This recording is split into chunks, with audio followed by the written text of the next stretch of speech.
പെണ്ണുകേസിൽ പിടിയിലായ നടന്മാരും കുറ്റാരോപിതരായ നടന്മാരും. നടൻ മുകേഷ്.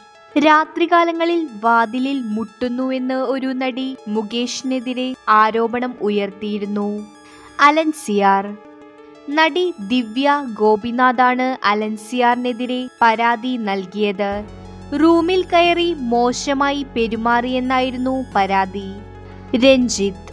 ബംഗാളി നടിയോട് മോശമായി പെരുമാറിയെന്നാണ് രഞ്ജിത്തിന് നേരെ ഉയർന്ന പരാതി. നടൻ സിദ്ദിഖ്. നടി രേവതി സമ്പത്താണ് സിദ്ദിഖിനെതിരെ ആരോപണവുമായി വന്നത്. നടി രേവതി സമ്പത്തിനെ പീഡിപ്പിച്ചുവെന്ന പരാതിയാണ് സിദ്ദിഖിന് നേരെ വന്നത്. നടൻ ദിലീപ്. പ്രമുഖ നടിയെ കൊട്ടേഷൻ കൊടുത്ത് അപായപ്പെടുത്താൻ ശ്രമിച്ചുവെന്നാണ് ദിലീപിനെതിരെയുള്ള പരാതി. ഇപ്പോഴും അതിന്റെ കേസ് നടപടികൾ കോടതിയിൽ നടന്നുകൊണ്ടിരിക്കുകയാണ്. മാമുക്കോയ.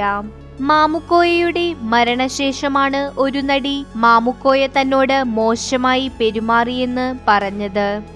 സുധീഷ്. ജൂനിയർ ആർട്ടിസ്റ്റായ ഒരു നടിയോട് മോശമായി പെരുമാറിയെന്നാണ് സുധീഷിനു നേരെയുള്ള ആരോപണം. റിയാസ് ഖാൻ.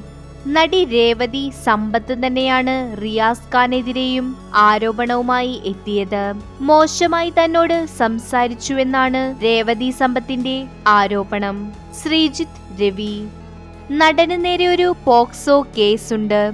കാറിൽ നിന്ന് സ്കൂൾ കുട്ടികൾക്ക് നേരെ നഗ്നതാ പ്രദർശനം നടത്തിയെന്ന കേസാണ് ശ്രീജിത്ത് രവിക്ക് നേരെ ഉള്ളത്.